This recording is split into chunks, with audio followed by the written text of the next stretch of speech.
Bienvenidos a otro episodio del podcast Alafos. Vamos a tocar el tema de la esperanza cristiana dentro de una cosmovisión pentecostal. Cuando sufrimos, cuando pasamos por dolores, ¿qué es lo que nos da esperanza que vamos a sobrepasar eso? O la esperanza del más allá. Cuando estamos siendo oprimidos religiosamente, socialmente, políticamente, económicamente, culturalmente, cuando somos víctimas de opresiones, ¿qué es lo que nos da esperanza como cristianos? Todo este tópico lo vamos a tocar. Tengo el agrado de presentar y el honor de presentar al doctor Wilfredo Estrada Adorno.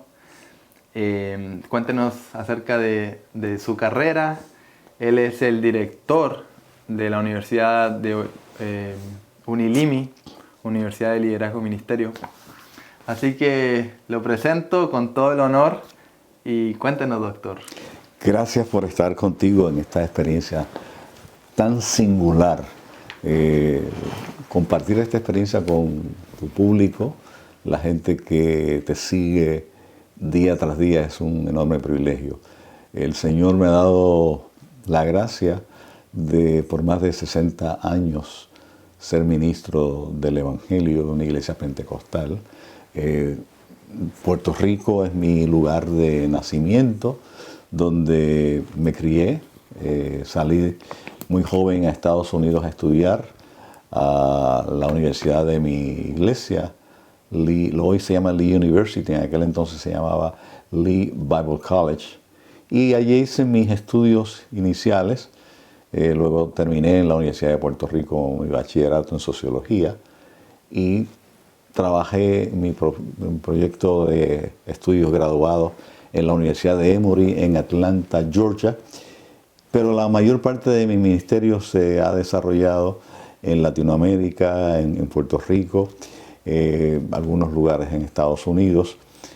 Ha sido una experiencia espectacular en términos de lo que el Señor me ha permitido hacer.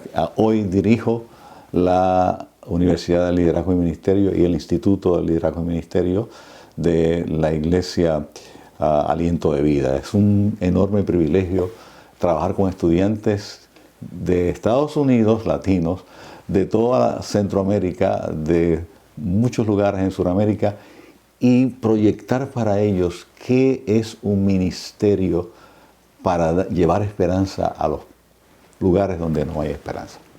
Así que es un gozo que sí estar contigo aquí en este tiempo para conversar. Muchas gracias, doctor. Así que prepárense y vamos en el viaje. Comenzamos con... Usted comenzó el capítulo con un verso específico, ¿no? Hebreos 11:1. Y estoy mencionando la TLA.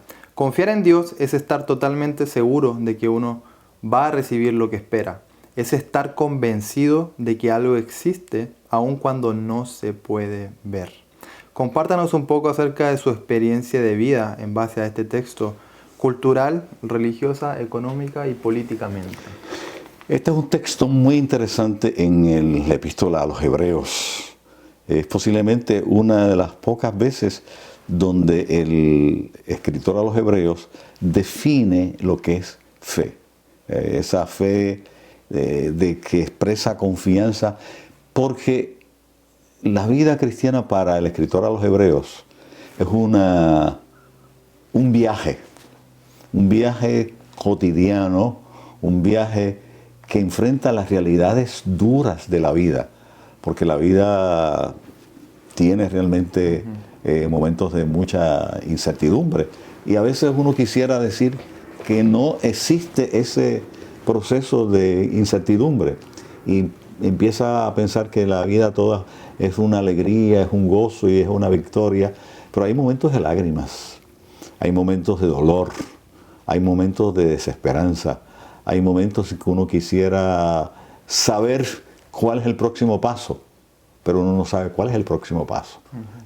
Así que en esos momentos, confiar en Dios, como dice el escritor a los Hebreos, es vivir confiado que este presente en el cual yo vivo, Pablo lo dijo de otra manera, Pablo decía, porque esta leve y momentánea momento de duda y de problemas no ha de compararse con el eterno peso de gloria de la redención.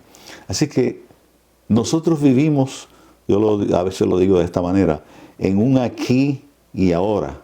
Este aquí y ahora tiene momentos de aflicción, pero este aquí y ahora está iluminado por la esperanza que tenemos los creyentes de que nuestra vida está con Cristo. Como dice Pablo, mi vida está con Cristo, y entonces si mi vida está con Cristo, entonces yo estoy seguro en ese caminar, independientemente de cuál sea el dolor que me aflige y la situación en la que yo me encuentro. Usted menciona que en el libro, ¿no?, que lo queramos entender o no, somos hijos e hijas del contexto religioso, social, político, económico, cultural en el que nos hemos formado. Cuéntenos un poco acerca de su formación en Puerto Rico y cómo esto formó su esperanza, su visión pentecostal. Sí, yo soy fruto de una iglesia pentecostal. Cuando yo tenía 6 meses de nacidos, mis padres conocieron el evangelio pentecostal y su vida fue transformada. Mi papá no tenía mucha escolaridad, que quizás fue a primero, segundo, tercer grado. Mi mamá quizás alcanzó el 8º grado de educación, pero eran personas muy pobres, que no tenían más allá la esperanza del momento inmediato que tenían de pobreza. Y entonces la realidad es que el evangelio pentecostal le dio a mi familia una esperanza de que no todo termina aquí. Este es el comienzo. Así que mi vida en ese proyecto de la iglesia fue una vida de esperanza y de posibilidades. En mi casa, pues yo fui el primero que fui a la universidad y me gradué, e hice todo lo que hacen los estudiantes que tienen recursos. Afortunadamente la universidad de mi país le daba oportunidad a los pobres para estudiar, así que yo pude estudiar en ese contexto. Pero además de vivir en un contexto de pobreza y que encontré el evangelio, yo puedo decir que también ese contexto de vivir en un país con unas limitaciones políticas también marcó mi vida. Yo represento un grupo minoritario posiblemente en mi país, que creemos en que mi país es una colonia de los Estados Unidos, aunque los Estados Unidos no usan la palabra colonia. Ellos hablan de un estado incorporado o un estado no incorporado, o sea, un país incorporado o un país no incorporado. Y entonces así no usan la palabra colonia. Pero donde uno no tiene el poder para decidir, pues sigue siendo una colonia de otro país en este caso. Así que eso también me marca a mí como esa persona. Culturalmente yo soy latinoamericano y naturalmente represento una cultura latinoamericana. Regionalmente yo soy caribeño. Y naturalmente los caribeños también tienen una cultura muy particular dentro de toda América Latina. Y nacionalmente soy puertorriqueño. Y en ese sentido también tengo unas cosas que me definen en esa dimensión. Y como dije ya, dentro de mi país hay algunos que creen en que el país debe ser Estado de los Estados Unidos, otros que creen que debe ser colonia de Estados Unidos y otros que creemos que debe ser un país independiente. Así que todo eso marca lo que yo soy en ese sentido. Y desde esos cristales es que yo miro el mundo. Y a mí me gusta decirlo siempre con claridad, para que la gente sepa de dónde yo vengo, cuáles son mis juicios, cuáles son mis prejuicios, porque todos nosotros tenemos prejuicios. Y todos nosotros manejamos la realidad de la vida desde una perspectiva particular. Y a veces tratamos de esconder quiénes somos. Pero todo el mundo sabe quiénes somos en ese sentido. La gente sabe cómo uno habla, sabe cómo uno analiza las cosas. Así que de esa perspectiva uno tiene unas claridades muy definidas para la gente que escucha a uno. Así que parte de mi manera es no esconder quién yo soy. Yo no escondo que soy pentecostal, yo no escondo que creo en una vida diferente, no escondo de que creemos en el hablar en lenguas como evidencia inicial. Soy un pentecostal clásico, así que todo eso me hace a mí pensar de una manera en particular, junto con mi cultura, junto con mis elementos políticos y junto con todo lo que yo soy. Ese soy yo. Y eso nos lleva a la pregunta, ¿cómo demuestro esta esperanza? ¿Cómo demuestro mi cosmovisión de vida, ¿no?, en Cristo como estilo de vida? Yo creo que eso es una gran pregunta y un gran punto de partida. O sea, la fe cristiana no es una fe intelectual, no es una fe que uno vive solamente teóricamente. La fe cristiana se vive en un contexto particular, en un contexto histórico, en un contexto geográfico, en un contexto político, en un contexto social y en un contexto espiritual. Y nosotros como pentecostales creemos que este encuentro con el Evangelio es un encuentro con las Escrituras, que es el encuentro que nos define a Dios.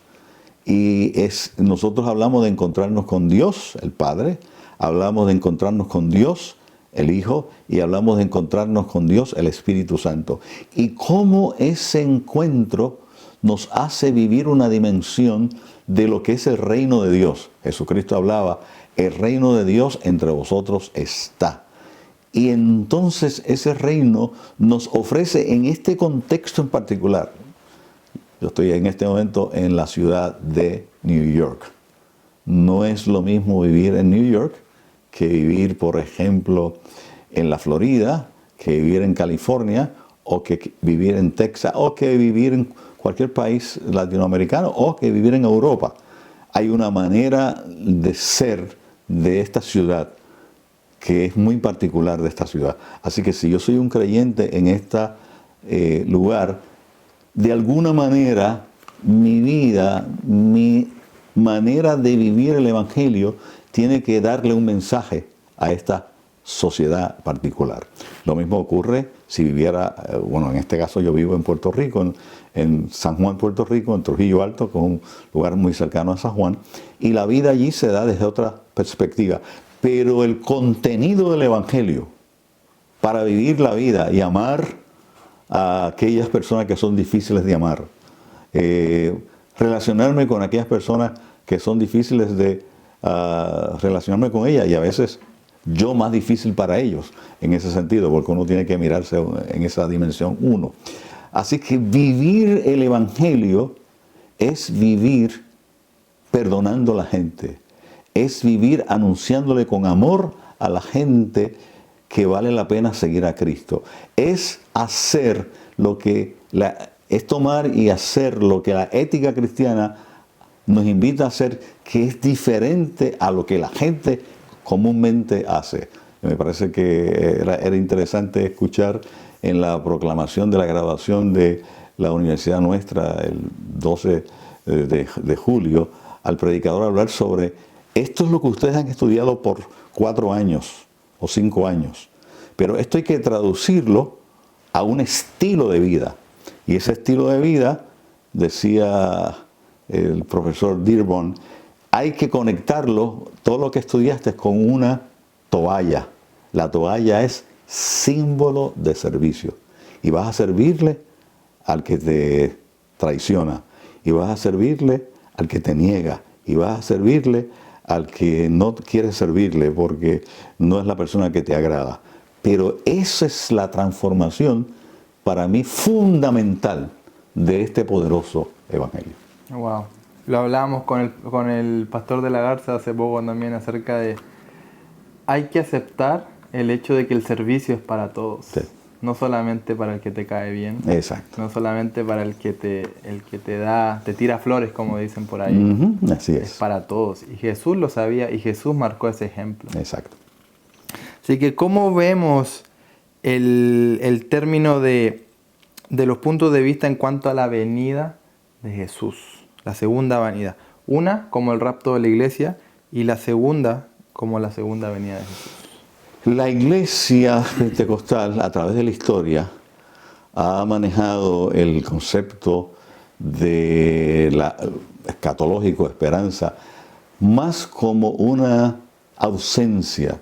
O sea, yo me retiro del mundo, y entonces como me retiro del mundo, porque el mundo es pecaminoso, vivimos en ausencia, no queremos vivir involucrados en este proceso de vida cotidiana, porque esta vida cotidiana es complicada, es muy difícil de hacer en este lugar. Así que una manera de hacerlo es alejándome de las cosas comunes y cotidianas y afirmando mi esperanza de que yo estoy esperando que Cristo venga, y entonces como Cristo va a venir, entonces Él me va a librar de todas estas cosas.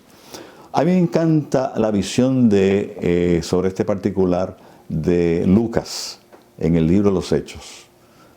Cuando el Señor está con ellos en el monte que es tomado y llevado al cielo, los discípulos se quedaron mirando hacia arriba y se le aparecieron dos hombres, dos ángeles, y le dijeron: varones galileos, ¿qué estáis mirando arriba al cielo? Este mismo Jesús que ha sido tomado de vosotros, así como fue tomado, vendrá otra vez. Pero ustedes váyanse a Jerusalén hasta que sean investidos con potencia de lo alto. Y me seréis testigos en Jerusalén, en Judea, en Samaria y hasta lo último de la tierra. He aquí que yo estaré con vosotros hasta el fin del mundo. Esta es una visión tanto diferente a veces a esa otra visión de alejarnos del mundo. En lugar de estar mirando hacia arriba verticalmente, esperando que el Señor me tome y me lleve con Él para yo no sufrir estas angustias de este mundo. Otra manera de mirar la vida de esperanza es como lo dice Lucas. Yo me voy a involucrar. Yo tengo un nuevo estilo de vida. Yo tengo una nueva manera de mirar la vida. Yo tengo una nueva manera de sentir esta vida. Y yo quiero compartir esto con los que están en Jerusalén, con los que están en Judea, con los que están en Samaria y los que están a lo último de la tierra. Esta es una visión horizontal de la fe cristiana. En vez de una visión vertical, mirando hacia arriba, esperando que el Señor me lleve, entonces yo espero que el Señor me lleve de otra manera, dice Lucas. Yo espero que el Señor me lleve haciendo la voluntad de Dios, proclamándole a otros que vale la pena, que es de valor servir a Cristo en este mundo en contradicción, en este mundo que es una negación de lo que Dios es.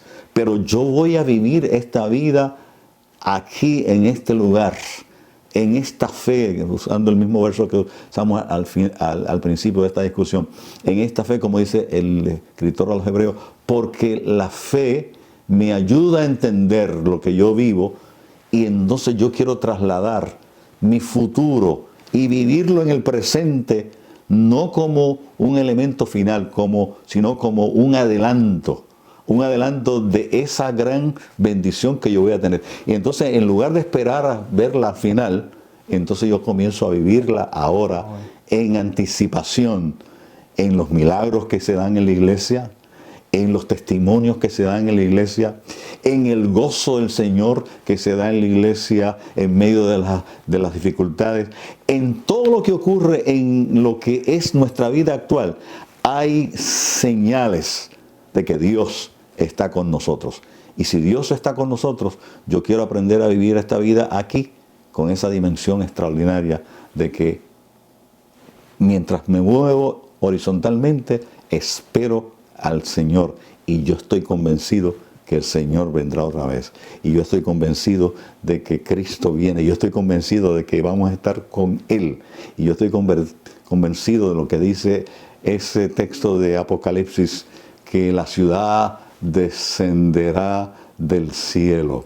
Y esa ciudad se ubicará en este lugar. Y las puertas de esa ciudad, las que están al oeste, las que están al este, las que están en el norte, las que están en el sur, se abrirán. Y de todos los lugares vendrán gente para servir y vivir la dimensión poderosa de que la vida cristiana vale la pena vivirla aquí y ahora.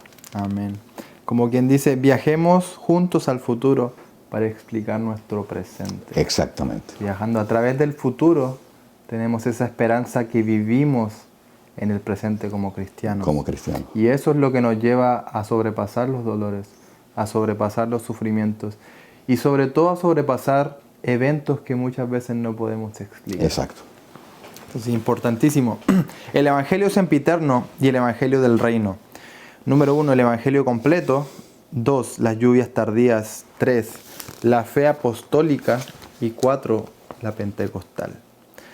Quiero que desmenuce un poco lo que es la doctrina pentecostal en términos del Evangelio completo. Cristo salva, Cristo santifica, Cristo bautiza, Cristo sana y Cristo viene.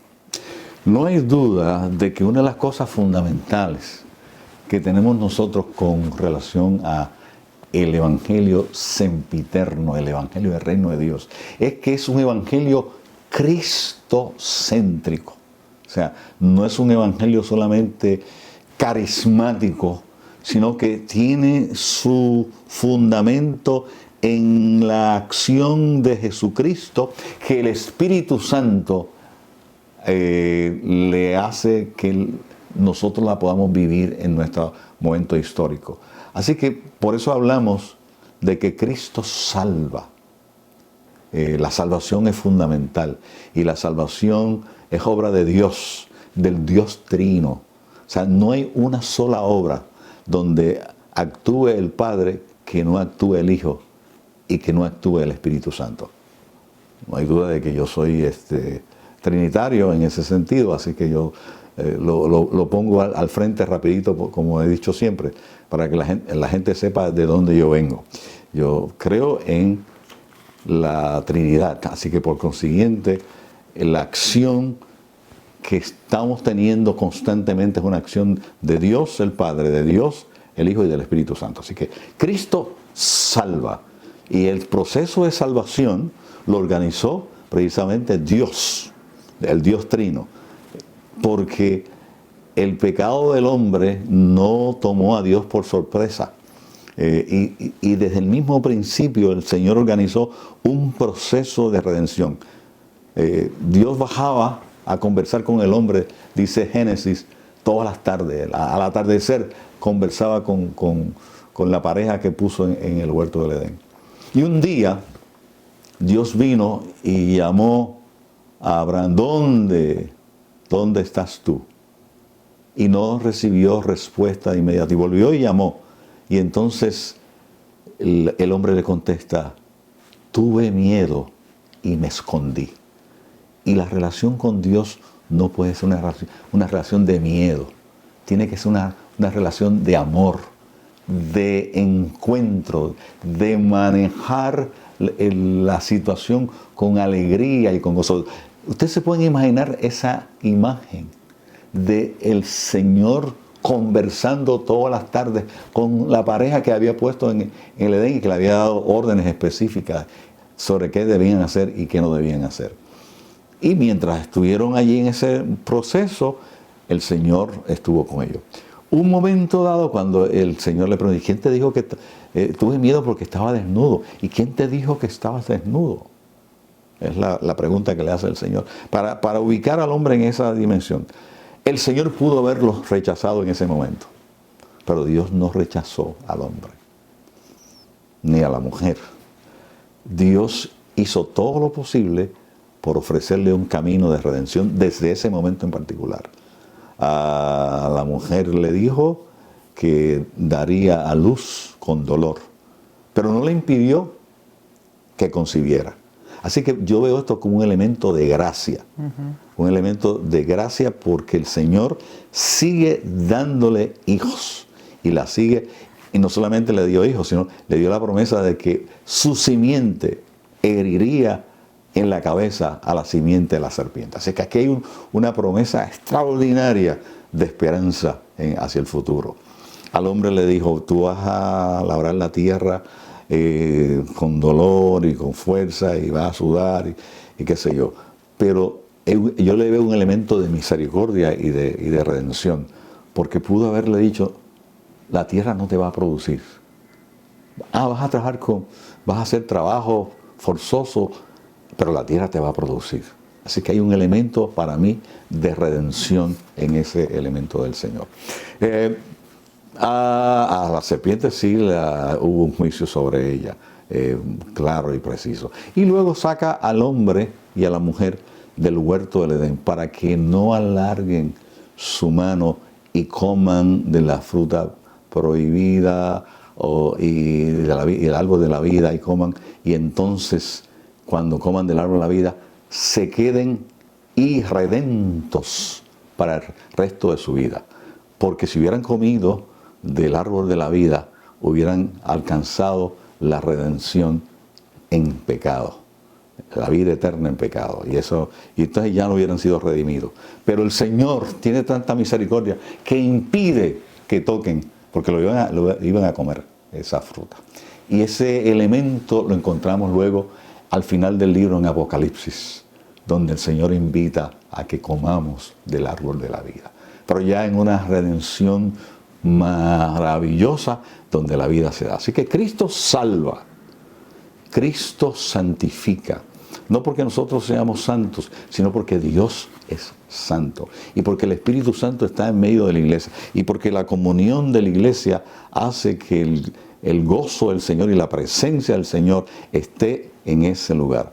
Cristo no solamente salva, santifica, Cristo sana. Hay un elemento de sanidad particular. Cristo sana. La vida es una vida complicada, una vida en corrupción, una vida afectada por el pecado. Así que hay enfermedades que se mantienen, pero Cristo sana. Nosotros creemos que Cristo sana.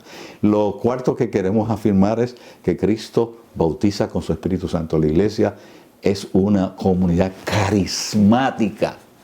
La iglesia es una comunidad carismática. Es una comunidad que el Señor preparó para que viva esa tremenda dimensión de lo que es sentir la presencia del Señor. Y en quinto lugar, la iglesia cree que Cristo viene. Y nosotros creemos que Cristo viene no en una experiencia de lo que se llama, que llegó ahora y dice, no, ahora llegó para estar con nosotros y vemos las señales de esa esperanza en la presencia del Señor en medio nuestro. Y un día el Señor vendrá con nosotros para invitarnos a vivir junto a Él. Y esperamos todos ese día. Y es Jesús quien domina todas estas fórmulas teológicas, ¿no? Es Jesús, es cristocéntrico. O sea, nosotros los pentecostales, alguna gente quiere decir que somos solamente del Espíritu. No, es que no hay manera de que actúe Jesús sin que el Espíritu Santo actúe y el Padre actúe. Todas las acciones de Dios en la redención son comunitarias y nos invitan a que seamos comunidad con Él. Y eso nos lleva a introducirnos a las dimensiones de la fe pentecostal. Explicar cómo el pueblo pentecostal ha vivido su esperanza, es lo que conversamos. Incorporando sus doctrinas, lo cual llamamos ortodoxia, un estilo de vida, la ortopatía. En una pasión por la evangelización, la ortopraxis, la práctica de hacerlo. Y una esperanza cristiana que le da significado al presente y al futuro. La esperanza cristiana presente y futura. Trata los temas de muerte, juicio, infierno y cielo. Pero quiero tocar un tema en específico, el cual es un término que me llamó mucho la atención y quiero que desarrolle en ello. El pensamiento del ya, pero todavía no.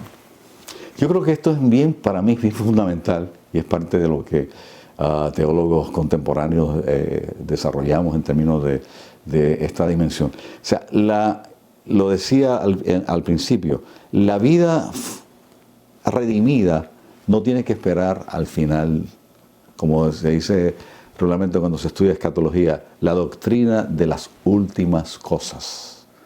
No, yo soy de los que creo que las últimas cosas se comienzan a vivir ahora, en el aquí y el ahora, en tu presente. En tu presente tú tienes que aprender a vivir que el Señor está contigo.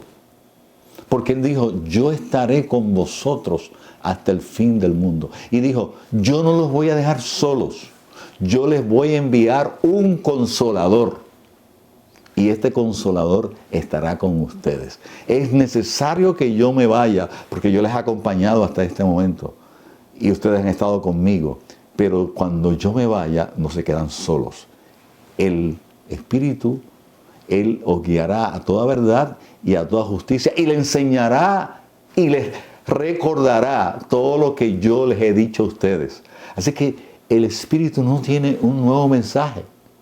No, es el mismo mensaje de esperanza que Jesús les dio a sus discípulos. El reino de Dios se ha acercado. El reino de Dios ya está entre vosotros. Ustedes oyeron que se decían estas cosas en la ley, pero yo os digo, y entonces va y compara esa realidad de lo que dice la ley y de lo que dice el proyecto de esperanza de Dios para nosotros. No, yo soy de los que no hay que esperar al final para empezar a disfrutar la vida eterna. En este momento, en este mundo de corrupción y de negación de Dios, se viven experiencias maravillosas de sanidad. Gente que se para al frente del templo y comparte con la gente. Yo estaba de esta manera y el Señor hizo un milagro en mi vida. Y comparten el milagro. Y nosotros en la congregación decimos amén y celebramos y levantamos las manos porque estamos viendo que el Señor está presente hoy con nosotros. No tenemos que esperar al final, no tenemos que esperar llegar al cielo para empezar a disfrutar el cielo. No, hágase tu voluntad en la tierra, la oración de Jesús, como en el cielo. Así que nosotros tenemos que empezar a disfrutar este aquí y este ahora de dolor, de angustia, de desesperación. Y entonces en este lugar de dolor, de aflicción, empezar a vivir esa enorme dimensión de lo que significa estar con Cristo. Estar con Cristo es vivir esa dimensión de redención.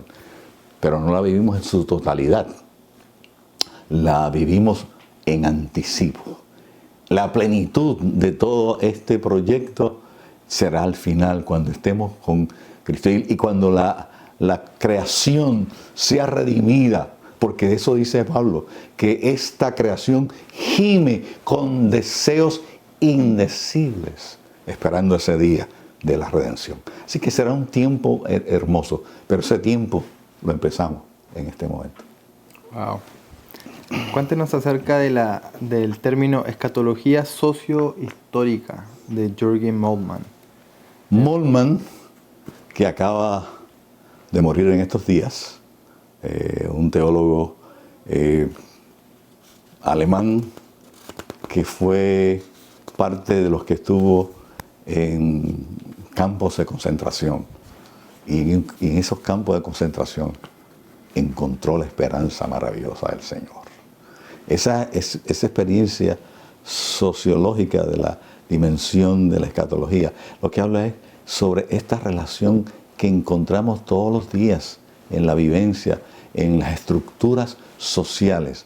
Y estas estructuras sociales no nos dan a nosotros esperanza. Estas estructuras sociales demuestran la cantidad de cosas del ser humano que esclavizan al otro ser humano. Y entonces, cuando nosotros miramos de esa dimensión, entonces nos damos cuenta que el Señor tiene que redimir las estructuras sociales. Esas estructuras sociales que esclavizan al ser humano y que lo hacen pensando que lo están haciendo bien y que lo hacen con toda la intención, sabiendo que no lo están haciendo bien. Porque el hombre no puede hacer cosas buenas si no es como fruto de su relación con el Dios Todopoderoso. Así que estas estructuras sociales para Moltmann había que redimirlas. Y entonces él habla de ese proyecto de la escatología social. Y curioso que usted menciona las instituciones sociales, ¿no? Porque personalmente yo creo que todo cristiano, o al menos académico cristiano, de alguna u otra forma debería involucrarse o tener un conocimiento de la política de su nación. ¿Por qué? Usted mencionaba de las opresiones, ¿no? Institucionales. Entonces, si yo como cristiano debo amar a mi prójimo, ¿no? Y debo tener la libertad de predicar el Evangelio. Si yo veo que el sistema político se está creando de manera que está quitando a Dios, no solamente de la nación, sino que está persiguiendo de manera, en sobremanera a la iglesia, ¿no? A mis hermanos, está oprimiendo el mensaje del Evangelio. Democráticamente, tengo que hacer algo. Al menos tengo que hablar de ello. Al menos tengo que dar mi voz, ya sea como pastor, como ministro o simplemente como un ciudadano. Debo buscar el bien de mi prójimo a través ya sea de la política o de forma social. Yo coincido contigo en términos de que nosotros no vivimos en una burbuja.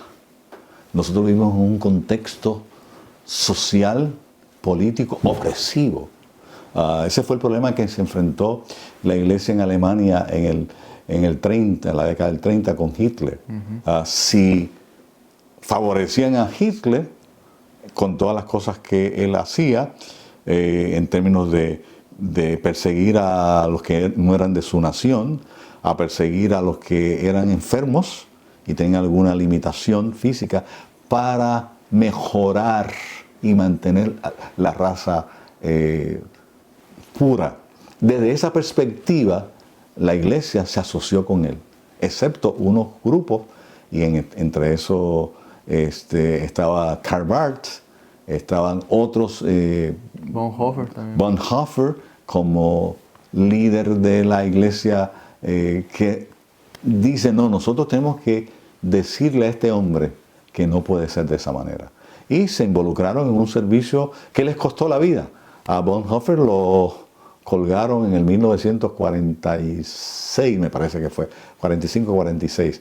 Lo colgaron después de haber estado preso y le quitaron la vida por lo que él habló, por compartir el Evangelio. Yo creo que la iglesia, esta es mi manera de pensar, la iglesia no puede comprometer su Evangelio con un partido político, ni puede compartir su Evangelio con ningún otro grupo que busca otras cosas que no son los valores de nuestra fe. Los valores de nuestra fe pueden en algún momento estar cercanos a los que ellos dicen que son sus valores de la fe, pero ellos no persiguen lo mismo que nosotros perseguimos. Nosotros perseguimos que el hombre se arrepienta y acepta a Jesucristo como Señor y Salvador y viva una vida de dimensión que ejemplifique todos los días esa relación. Los partidos políticos tienen una plataforma que ellos defienden y esa es la plataforma que ellos defienden. Que pueden coincidir en ocasiones con lo que nosotros creemos. Sí, pueden coincidir en ocasiones con lo que nosotros creemos. Pero la iglesia tiene que proyectar su evangelio y eso fue lo que hizo la iglesia primitiva y eso fue lo que hizo la iglesia perseguida.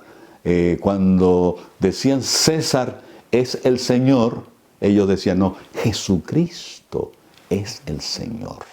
Y estuvieron dispuestos a colocar en la línea su vida. Y muchos de ellos murieron porque no estuvieron dispuestos a sencillamente entregar su creencia.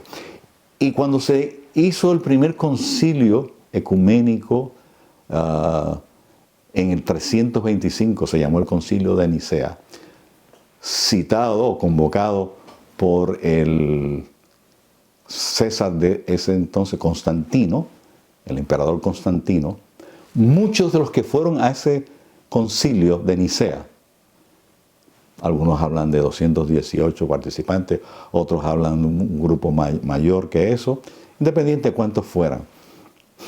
Muchos de los que fueron no pudieron defender su tesis de lo que creían.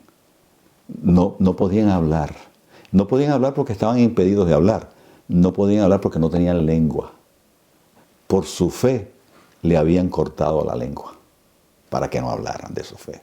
Algunos tenían un brazo torcido y perdido porque se lo torcieron al punto de que se lo arrancaron de su cuerpo. Eso es fe. Eso es vivir hablándole al mundo. Y yo creo que hay que hablarle con amor. Yo creo que hay que hablarle al mundo con amor. La defensa de nuestra fe no puede ser para ganar una pelea. No puede ser para ganar una discusión. La defensa de nuestra fe tiene que ser con mansedumbre, para que otros vengan al conocimiento de la fe. Si yo gano la discusión, pero la persona no quiere aceptar mi fe, no he hecho nada con una discusión.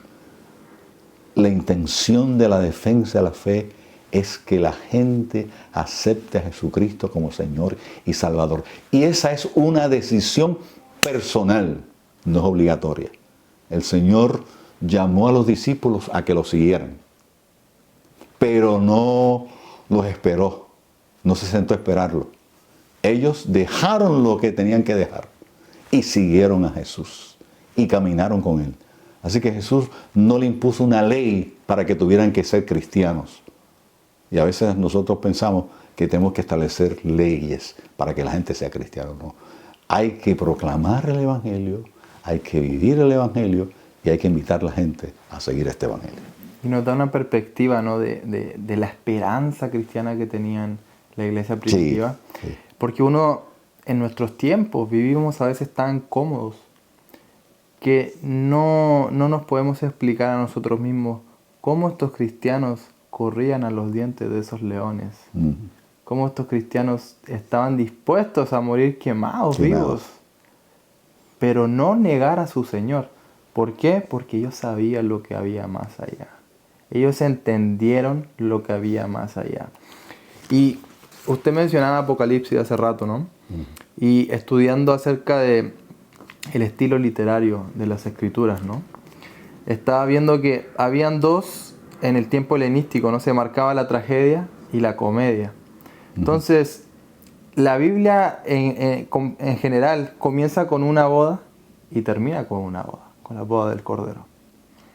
Entonces, Apocalipsis en sí termina con bodas, las bodas del Cordero.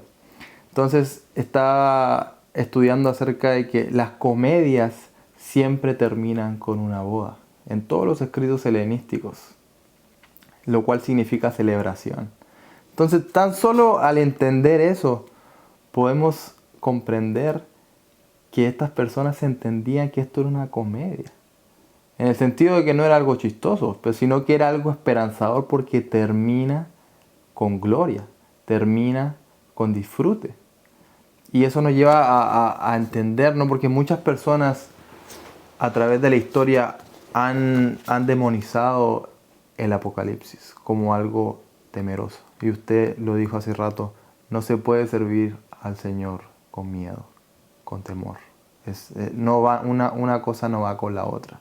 Entonces, nos da la perspectiva por qué Juan escribió esto. Está dando un mensaje de esperanza a la iglesia, a las iglesias y a las venideras. No hay duda de que coincido contigo en ese concepto de que el libro de Apocalipsis es un libro de esperanza. Tan es así que cuando el escritor es invitado arriba al cielo, en el capítulo 4 de Apocalipsis, cuando él va arriba encuentra a 4 criaturas que adoran al Señor, encuentra en ese lugar a 24 ancianos que adoran al Señor, encuentra a un coro de millones de ángeles que adoran al Señor, encuentra a un grupo de personas que están orando, una multitud enorme de toda lengua, de toda raza, que adora al Señor, que no se podía contar. Y esto se lo está diciendo el escritor de Apocalipsis a las 7 iglesias. porque esto es una carta que hay que leerla a todas las iglesias de Éfeso en ese sentido. Al igual que cuando Pablo le escribió a los Gálatas, y al igual que yo le digo a mi gente, la Biblia hay que leerla en voz alta, porque la Biblia se escribió para leerse en voz alta, y la Biblia se escribió para leerse en comunidad. Y cuando uno lee la Biblia en comunidad, y cuando uno lee la Biblia en voz alta y puede establecer el drama que hay entre cuando habla Dios, cuando habla Jesús, cuando habla el Espíritu Santo, cuando habla un ser humano, cuando habla alguien, es una experiencia sumamente maravillosa. Así que desde esa perspectiva, el libro de Apocalipsis ya en este aquí y ahora presenta a los redimidos en el cielo. ¿Qué le está diciendo a esas iglesias? Ustedes están sufriendo persecución en este momento. Ustedes viven una vida que tienen que ser testigos, y algunos van a morir en el proceso. Pero véanse allá arriba. Ya están allá arriba. Esto que viven aquí no tiene la última palabra. La última palabra la tiene el Dios que los acompaña en este aquí y ahora y le ofrece un futuro de esperanza que está marcado de una manera extraordinaria en el libro de Apocalipsis. Como decía hace un ratito, ese libro concluye con ese descenso de la ciudad de Dios con las puertas abiertas. Cuando la iglesia tiene las puertas abiertas, la iglesia es un lugar de esperanza. Cuando la iglesia cierra sus puertas, la iglesia se convierte en un lugar de desesperanza. Pero qué bueno que cuando concluye el último libro de la Biblia, el templo, la ciudad, está abierta para recibir a los que quieren estar con el Señor. Gloria a Dios. Usted menciona que viene de una cultura de pobreza en donde la iglesia miró el presente para transformarlo en esperanza, a pesar de sus dificultades inmediatas. El cambiar el aquí y el ahora. ¿Cómo utilizamos la esperanza cristiana para cambiar el aquí y el ahora? Otra vez, repito con mucha afirmación y mucho gozo y alegría. Esta leve tribulación no tiene la última palabra. La última palabra en medio de esta situación, Dios envió a su Hijo Jesucristo. Lo dice de alguna manera Mateo, lo dice y habla sobre el nacimiento de Jesús. Lo dice de alguna manera Lucas y habla del nacimiento de Jesús. Lo dice Pablo en Gálatas cuando habla de su experiencia de que Dios en la plenitud del tiempo envió a su Hijo nacido de mujer y para que redimiese al hombre de la maldición de la ley. Lo dice también Hebreos cuando habla Dios, habiendo hablado de muchas maneras en otro tiempo por medio de los profetas, en estos últimos días nos ha hablado a través de su Hijo Jesucristo, el cual es la imagen misma, la sustancia de su presencia. Así que el texto bíblico es una afirmación de que no todo va bien en este momento histórico que vivimos, en este aquí y ahora, porque este aquí y ahora está marcado por la corrupción de lo que el Señor hizo al principio, por el pecado. Pero en este aquí y ahora se ha manifestado la gracia del Señor. Y la gracia del Señor es lo que cambia esta situación que nosotros vivimos. La gracia del Señor es la que hace esto diferente. La gracia del Señor es lo que toma el dolor y lo cambia en baile. Nosotros hemos sido llamados a bailar. Y quizás, déjenme decir algo que yo le digo a mis estudiantes de vez en cuando en mis clases de teología. La Trinidad es una invitación a bailar, a una danza coreográfica, donde el Padre y el Hijo y el Espíritu Santo se unen en amor. Y como Dios es amor, viven una danza de amor. Y a esa danza de amor, el Señor ha invitado a los que se unen a Cristo.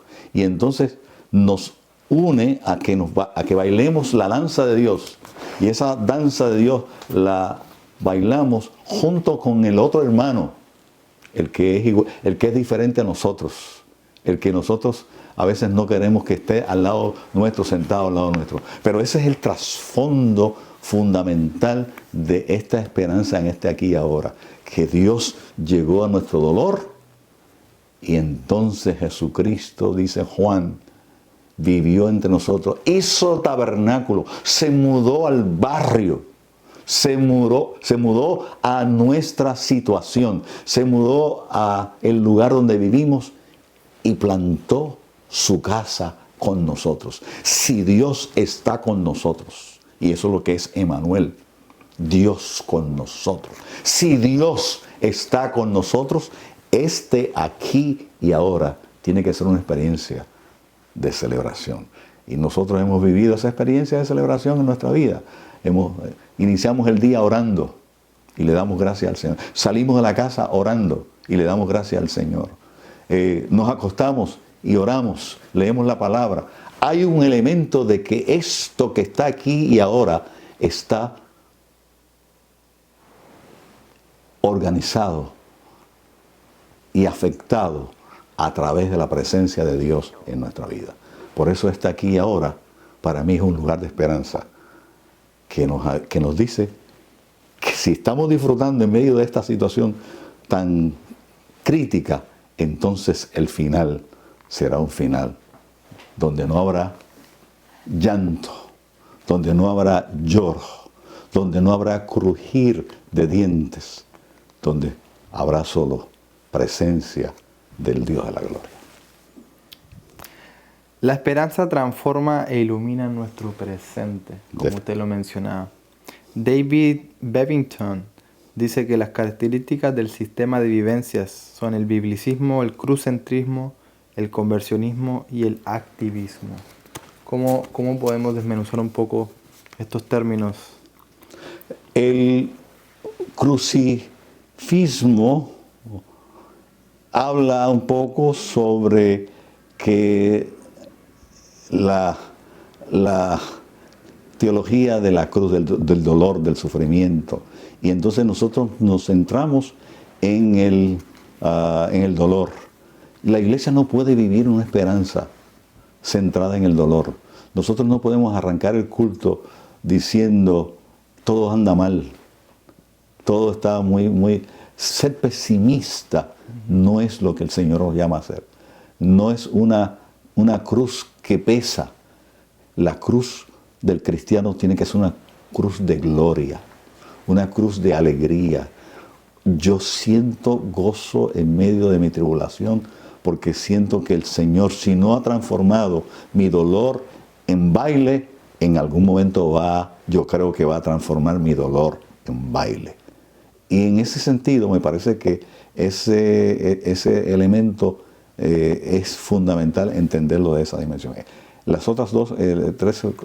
El biblicismo, el conversionismo y el activismo. Sí, el biblicismo es que nosotros usemos solamente la Biblia para decir cosas superficialmente. La Biblia no es superficial. La Biblia transforma. O sea, a veces queremos citar la Biblia para solamente citar la Biblia, pero el contexto bíblico es un contexto transformador. El mensaje de la Biblia transforma la gente y la gente dice, antes yo era de esta manera y cuando me encontré con Cristo, que es la palabra encarnada y la Biblia es la palabra escrita, quizá un poco usando el concepto teológico de Barth,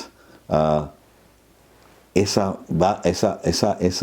Biblia, esa palabra de Dios que es Cristo, esa palabra de Dios que es la Biblia, esa palabra de Dios que predicamos, que invita a la gente a que se reconcilie con el Señor, no es un mero intelectualismo, no es una palabra hueca y vacía, es una palabra transformadora. Nosotros tenemos que dejar de usar la Biblia como amuleto para colocar la Biblia como el que me acompaña a mí en su palabra todos los días, de verdad, en mi situación, y que me hace vivir esa dimensión de esperanza en medio de mi peor situación. Es un mensaje directo a las personas que en su casa ponen el Salmo 91 abierto y creen que tienen protección, sí, no. Pero después vemos que está lleno de polvo. ¿Por qué? No la leen. No la leen. Sí, la Biblia no es un amuleto, la Biblia es una experiencia de vida. Que cuando yo leo la Biblia, y así leemos la Biblia de los pentecostales, debemos leerla así, y hablo de aquel que dijo: Jesús, hijo de David, ten misericordia de mí, que yo pueda en mi situación de dolor crear que hoy, en el día de hoy, yo puedo leer ese texto y decir: esto va a ocurrir con mi vida hoy. O que cuando leemos el texto de: si tan solo yo tocare el borde de su vestidura, yo seré sana. Es una confesión que yo quiero hacer también hoy. O sea, nosotros no leemos la Biblia como un elemento de amuleto o del pasado. Nosotros leemos la Biblia con una afirmación de que el Señor nos está hablando hoy en nuestra situación. Wow. Y el activismo. Esa es otra cosa. Nosotros pensamos que estar involucrados en hacer cosas, programas, actividades, que eso es el final. La iglesia tiene que vivir más allá del activismo para poder transmitir un mensaje transformador a la gente. Hay veces que estamos tan ocupados en nuestras actividades que nos pasa como los que pasaron frente a aquel que había caído en manos de salteadores. Y entonces llegamos y como estamos tan ocupados en la cosa que tenemos que hacer y no queremos contaminarnos, seguimos de largo. Pero el Señor le dijo: que ustedes no querían encontrar en el camino, este samaritano, que ustedes no querían encontrar en el camino, es el que se detuvo, se bajó de su lugar, metió su dinero, su tiempo y dijo: yo quiero ayudar a esta persona que tiene necesidades. A veces estamos tan involucrados en actividades que perdemos de vista lo que es real. Dicho en palabras bíblicas, a veces colamos el mosquito y nos tragamos el camello. Porque no tenemos aquí ciudad permanente, sino que buscamos la porvenir. Hebreos 13:14. Correcto. La iglesia es una realidad histórica, encarnada en el contexto pecaminoso del hombre. Y hablaba esto con Alicea, acerca de las diferencias entre lo que es ser cristiano y la religiosidad. Porque la religiosidad, queramos o no, tiene mano de hombre. Entonces viene a afectar este concepto divino de lo que es iglesia, ¿no? Exacto. Quiero tocar un tema bien particular que usted mencionó en el capítulo, y es el funeral hispano como ceremonia de esperanza. De esperanza. Dentro de esto. Personalmente yo no he estado todavía en un funeral pentecostal, ni en muchos, la verdad. Pero he estado en un par, pero lo tradicional, ¿no? Uno va, conversa y se va. Ahora, quiero que desarrolle un poco en lo que es este ambiente, ¿no? Que hay cánticos, testimonios, predicación. Y es una celebración anticipada y simbólica de lo que será la nueva vida en el reino de Dios. La muerte se ve como una jornada transitoria de este mundo eterno. Es interesante mirar esto porque nosotros en el mundo pentecostal cantábamos cuando celebramos los cultos. Y la gente se pregunta: ¿y por qué esta gente canta? Si este no es tiempo de cantar, este es tiempo de llorar. Y yo creo que sí, que las lágrimas tienen su lugar en la vida cristiana. Uno no puede decirle a una persona que ha perdido a alguien: no llores. Yo no se lo diría. Sí, hay que llorar. Ahora hay que llorar con esperanza. Hay gente que llora sin esperanza. Hay personas que pueden llorar afirmando que en medio de esta situación el Señor enjugará mis lágrimas. Y yo creo que eso es importante que lo afirmemos.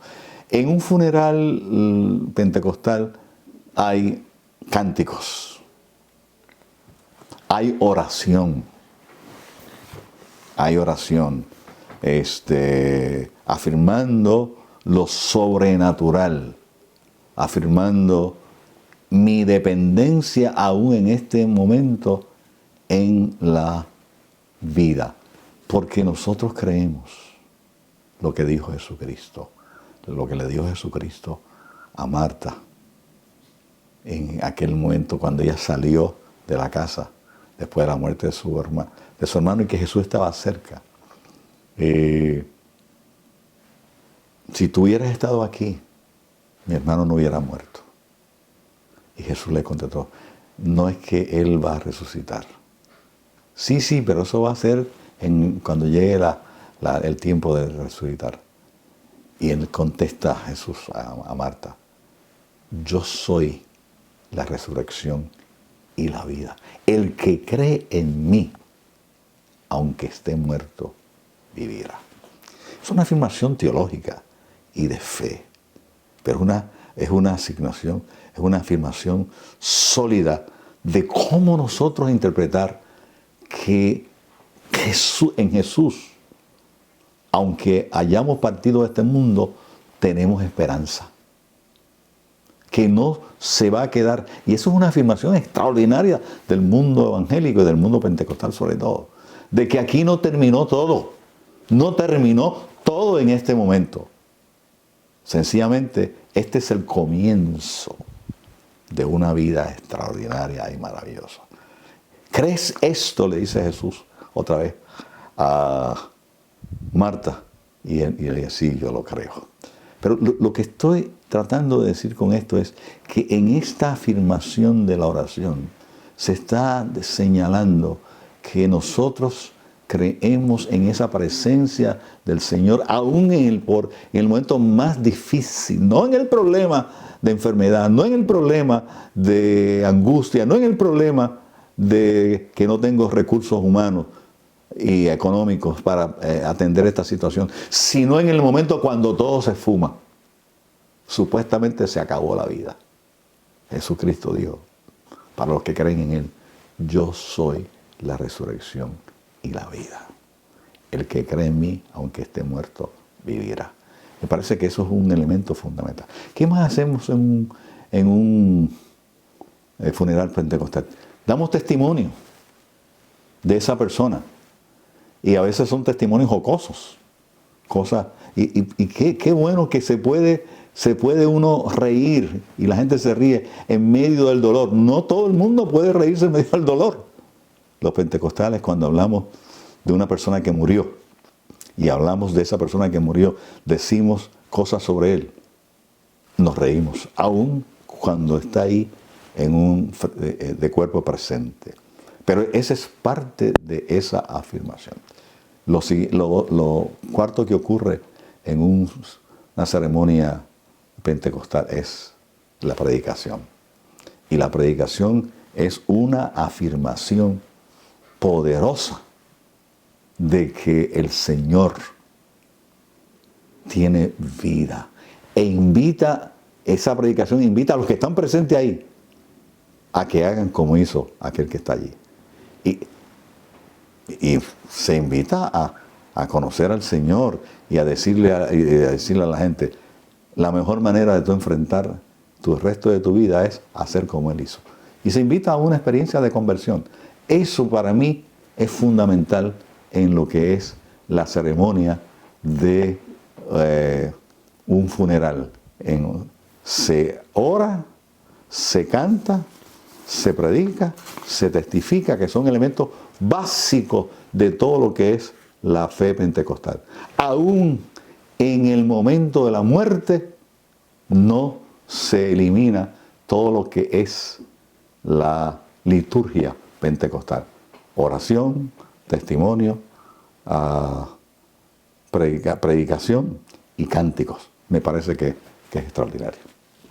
Wow. Concluyendo el tema, vemos que la iglesia necesita anunciar, ¿no?, la venida del esposo. Es uno de los propósitos principales como iglesia. La iglesia anticipa la promesa del evangelio que se llenaría con signos de esperanza en el aquí y ahora, con redención espiritual, material, sanidad física, liberación de todas las estructuras de opresión, ya las mencionamos, religiosas, políticas, gubernamentales, económicas, sociales y culturales. Y algo que me llevo mucho es que no se puede vivir el presente atemorizado por lo que ocurrirá mañana. ¿Por qué lo menciono? Y esto quiero que sea un mensaje a los jóvenes. Porque hoy en día vivimos en una de las generaciones más temerosas de la historia de la humanidad.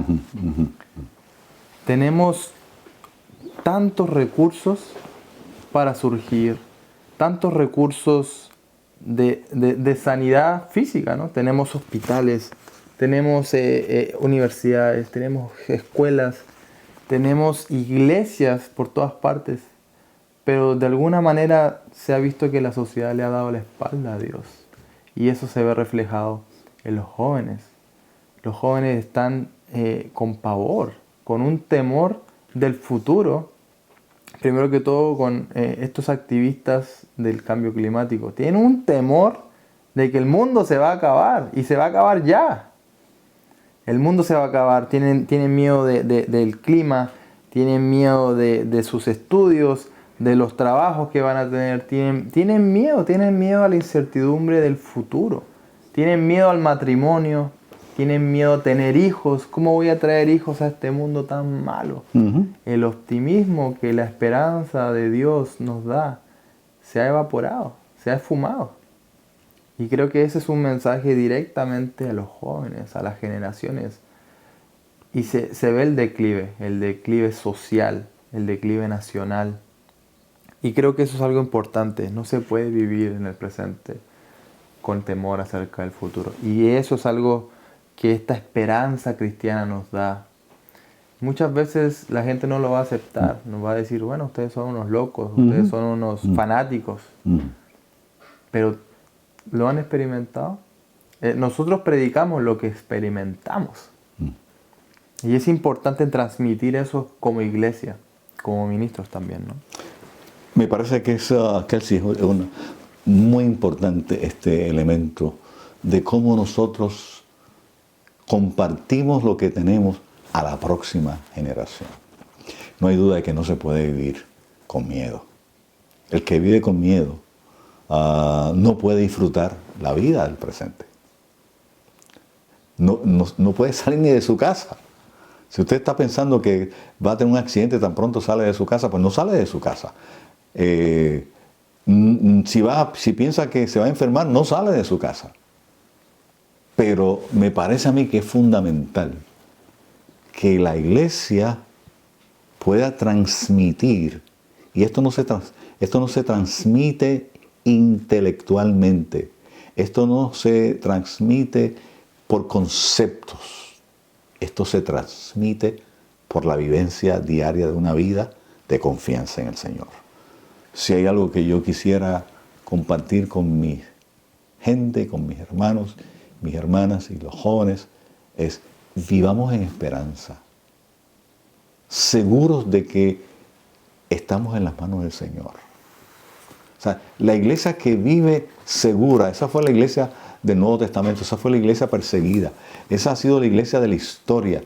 En momentos de crisis, la iglesia, cuando nadie tenía esperanza, o cuando la gente puso la esperanza en la educación, o cuando la gente puso la esperanza en los recursos bélicos, o cuando la gente puso la esperanza en lo económico, ha ido para atrás la sociedad. Nosotros estamos aquí, como dice este programa, sal de la tierra y luz del mundo. Nosotros tenemos algo que dar, que se da en vivir confiado que lo que yo tengo es verdad, porque me ha transformado. Si yo vivo en seguridad y en esperanza y tranquilo y confiado, sin miedo, eso se refleja en lo que yo hago todos los días. Si yo vivo con miedo, eso se refleja en lo que yo hago todos los días. Así que mi llamado a ustedes, hermanos y hermanas y jóvenes, es: pongamos nuestra confianza en el Señor. Yo no tengo otra manera de decirlo. Yo no tengo otra manera de decirlo. La única manera que tengo que decirles es: o vivimos seguros de que estamos en las manos del Señor, o vivimos atemorizados. Y entonces no podemos hacer absolutamente nada. Así que mi intención y mi definición para ustedes es: vivamos creyendo que este presente está en las manos del Señor y que lo mejor todavía está por venir.